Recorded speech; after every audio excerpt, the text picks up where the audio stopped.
ერთ კვირაზე ნაკლები ახალი სასწავლო წლის დაწყებამდე და გართულებული წინასასკოლო სამზადისი. აღნიშნული პროცესი, როგორც მშობლები ამბობენ, საკმაოდ ხანგრძლივი და ამავე დროს ძვირადღირებული აღმოჩნდა. სასკოლო ინვენტარის ფასები წელს გაზრდილია, რაც განსაკუთრებით მნიშვნელოვან ნივთებზე, მაგალითად ჩანთებსა და საბაზისო სასკოლო საშუალებებზე აისახა. მოქალაქეების თქმით, საჭირო ნივთების შეძენა ოჯახებისთვის დამატებით ხარჯებს უკავშირდება და ზოგ შემთხვევაში დიდი ფინანსური ტვირთიც ხდება. რა უცილებელი ნივთები იყიდეთ?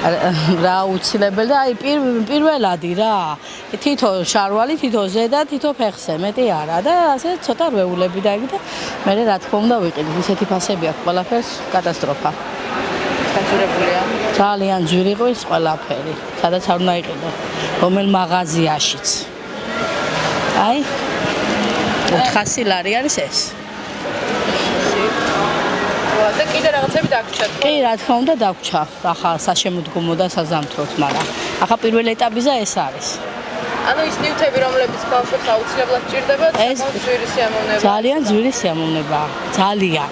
მოთხოვნა ალბათ დიდი და არა, უყურე მოთხოვნა არ არის დიდი, მაგრამ ფორმები რომ არ არის. აი, ამიტომ არის ეს. ფორმები რომ იყოს, იყიდი ერთ და ორ ფორმას და всё მეტი არ იქნება საჭირო და როცა ფორმა არ არის, ყველას უნდა. ძალაუნებურად. ეს არც მეტი ჭრობა არაფერი.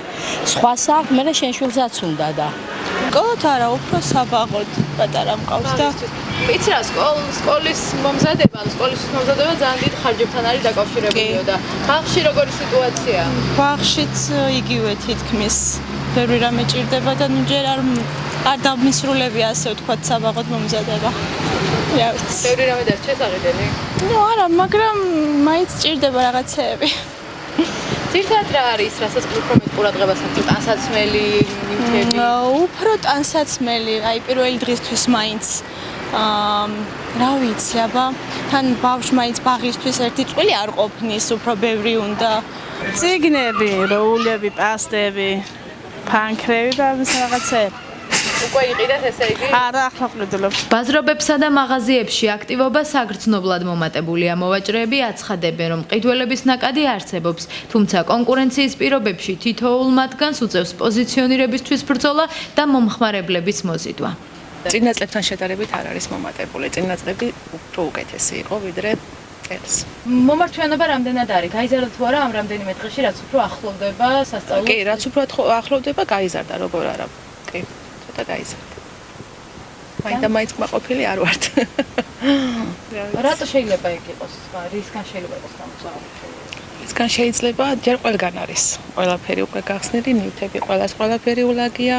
კონკურენცია ძალიან მაღალია. ოჯახებისთვის, რომელთაც ფინანსური შესაძლებლობები შეზღუდული აქვთ, დასახმარებლად მხარდაჭერის ინიციატივით გამოდიან და სასკოლო ჩანთებს სრულიად უსასყიდლოდ გადასცემენ. აქვე დავამატებ ჩემი მაღაზიის სახელით, გავასაჩუქრებ ორ ჩანთას, ერთი გოგონასთვის, ერთი ბიჭუნასთვის, ვისაც არ აქვს შესაძლებლობა შეიძინოს. ბაზარი მეორე სართული, მეორე კარები. საქსტატის წინა წლის მონაცემებზე დაყრდნობით საქართველოში 641,000-მდე მოსწავლე ფიქსირდებოდა. 15 სექტემბერს კი 2025-2026 სასწავლო წელი ოფიციალურად გაიხსნება.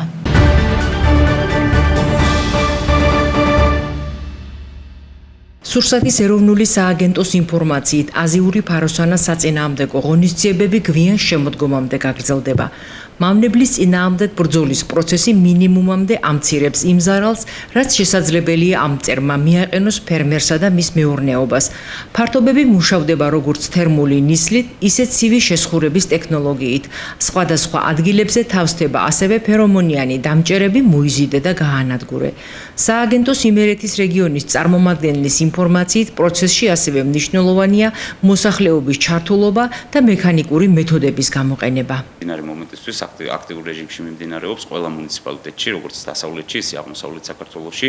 მოცემულ მომენტისთვის დამუშავებულია დაახლოებით 125,000 ჰექტარამდე ფართობი. ფართობები მუშავდება თერმული ნისლით და ცივი შესხურების ტექნოლოგიის გამოყენებით. თერმული ნისლით მუშავდება სოფლის ტერიტორიები, ხოლო ცივი შესხურებით მუშავდება ტყისპირები და სიმინდის მასივები. ასევე ამასთან მინდა ვთქვა, მოიზრდა და გაანადგურეს სადგურების მეთოდის გამოყენება. რომელიც აპრობირებულია ამერიკულ შეერთებულ შტატებსა და წამყვან ქვეყნებში, რომელიც ასევე ნაკლებ ზიანს აყენებს, ესე ვთქვათ, გარემოს. ამასთან ერთად მინდა აღვნიშნო, რომ მოიზრდა გაანადგურეს სადგურის მეთოდის გამოყენება, გულისხმობს იმას, რომ მცენარეები, სადაც სადგურები შერჩეულია, არის არათაფლოვანი ხეები, უნაყოფო ხეები, უყვავილო ხეები, რასთანაც ფუტკარს შეხება არ აქვს, რასთანაც ფუტკარი არ მუშაობს. ასევე ყველა, ესე ვთქვათ, მოიზრდა და გაანადგურეს სადგურების განთავსება ხორციელდება მეფუტკრე ფერმერებთან შეთანხმებით და კოორდინირებით. თვისებებიდან და მახასიათებლებიდან გამომდინარე, მავნებელი აქტიურდება ადრეული გაზაფხულის პერიოდიდან დამოკიდებული ამიდის ტემპერატურაზე, როგორც კი ამიდის ტემპერატურა უკვე 18 გრადუსი და მაღლა მიდის, მავნებელი გამოსვლას იწყებს, ესე ვთქვათ, იმ გადარჩენილი ადგილებიდან, იმ თავშესაფრებიდან, სადაც ის გვიანი შემოდგომის პერიოდში, შემოდგომის შუა პერიოდიდან გვიან პერიოდამდე ის ცდილობს, რომ ესე ვთქვათ, თავშესაფარი მოძებნოს და თავი გადაერჩინოს, ძირითადად სახლებში, ესე ვთქვათ, შენობებში, მიტოვებულ ადგილებში, შენობებში და მშრალ ადგილებში, სადაც ის შეძლებს გამოზამთრებას. გამოზამთრებული მავნებელი, ესე ვთქვათ, გამოსვლას იწყებს გაზაფხულის პერიოდიდან, როცა ამიდის ტემპერატურა 18 გრადუსზე მაღლა საშუალოდ ესე ვთქვათ, უკვე არის. ყველა საველე სამუშაოები გამომდინარეობს მონიტორინგ დაკვირვებიდან, მონიტორინგის შედეგებიდან, რომელიც ესე ვთქვათ, რაზე დაყრდნობითაც იგეგმება და შემდეგ ხორციელდება სწავლობითი ღონისძიებები. ყველა ეს ღონისძიება მონიტორინგის შედეგებით დაწყებული დაგეგმა და განხორციელება ამ სამუშაოების შეთანხმებულია ადგილობრივ თვითმმართველობებთან, ადგილობრივ მერის წარმომადგენლებთან და ასე შემდეგ მათ თანამშრომლებთან. ფერმერებსა და მოსახლეობას ვურჩევდი და მოუწოდებდი, რომ ერთად ვებრძოლოთ ყველა აზიური ფაროსანას.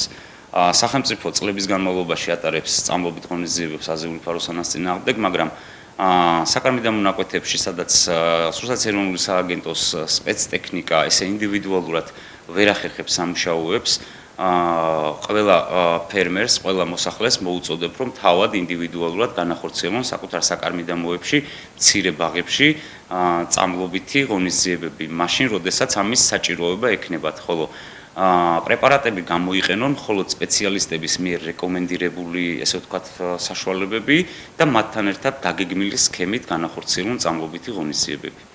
ასევე ამასთან ერთად წამლობითი ღონისძიებების განხორციელებისას მოუწოდებდი და მნიშვნელოვანია მოსახლეობას, რომ გამოიყენონ უსაფრთხოების, ესე ვთქვათ, აღჭურვილობის საშუალებები, ვგულისხმობ თვალის დაცვას სათვალის საშუალებით, სასუნთქი ორგანოების დაცვას, ესე ვთქვათ, რესპირატორების გამოყენებით, თუნდაც რეზინის ხელთათმანების გამოყენებას და წყალგაუმტარი კომბინეზონის გამოყენებას, რომ არ მოხდეს პრეპარატის, ესე ვთქვათ, ადამიანთან კონტაქტი. აზიური ფაროსანა თავისი ბუნებრივი თვისებებითა და მახასიათებლებით საკმაოდ სერიოზულ გამოწვევებსა და პრობლემას ქმნის ჩვენი ქვეყნის აგროსექტორის მიმართულებით. იგი აზიანებს თითქმის ყველა სახის სასოფლო-სამეურნეო კულტურას, რაც საქართველოში, ესე ვთქვათ, იწარმოება მოსახლე ფერმერების მხრიდან. ასევე დავამატებ, რომ აღნიშნული მავნებელი გამრავლების საკმაოდ მაღალი კოეფიციენტით ხასიათდება, რასაც აუცილებლად ესაჭიროება საწინააღმდეგო წამლობითი ღონისძიებები, რასაც სურსათ ეროვნული სააგენტო 2016 წლიდან დღემდე აქტიურ რეჟიმში ახორციელებს. თუმცა მოსახლეობას მინდა მოუწოდო, რომ ყველამ ერთად ერთიანი ჩართულობით, ერთიანი ძალისხმევით ვებრძოლოთ აღნიშნულ მავნებელს და მაქსიმალურად დავიცვათ სასოფლო-სამეურნეო კულტურები დაზიანებისაგან.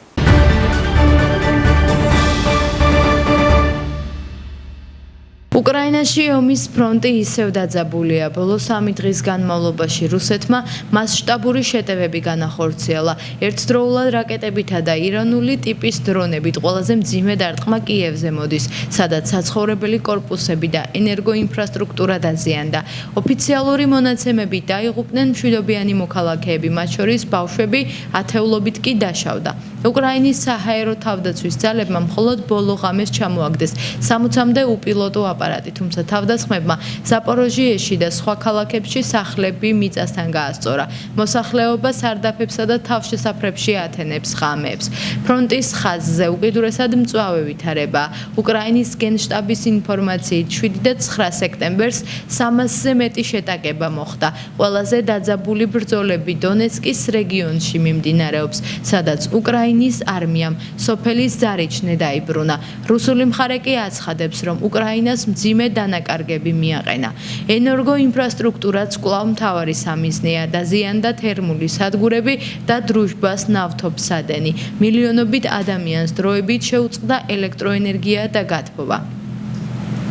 უკრაინის პრეზიდენტი ვოლოდიმირ ზელენსკი აცხადებს, რომ რუსეთი მიზანმიმართულად ანადგურებს მშვიდობიან მოსახლეობასა და ქვეყნის ეკონომიკურ საფუძვლებს, თუმცა უკრაინა აგრძელებს წინააღმდეგობას. საერთაშორისო საზოგადოებამ მკაცრად დააგმოთავდა ხმები. ევროკავშირი ახალი სანქციების პაკეტს ამზადებს რუსეთის ენერგეტიკულ სექტორზე, ხოლო ამერიკის შეერთებული შტატები და ევროპელი ლიდერები ადასტურებენ, რომ უკრაინის დახმარება გაგრძელდება. ექსპერტების შეფასებით, მოსკოვი ცდილობს ომში მცირე, მაგრამ უწყვეტი უპირატესობა მოიპოვოს მაშინ, როდესაც უკრაინას გადამწყვეტად ესაჭიროება დასავლეთის სამხედრო და ჰუმანიტარული მხარდაჭერის გაგრძელება.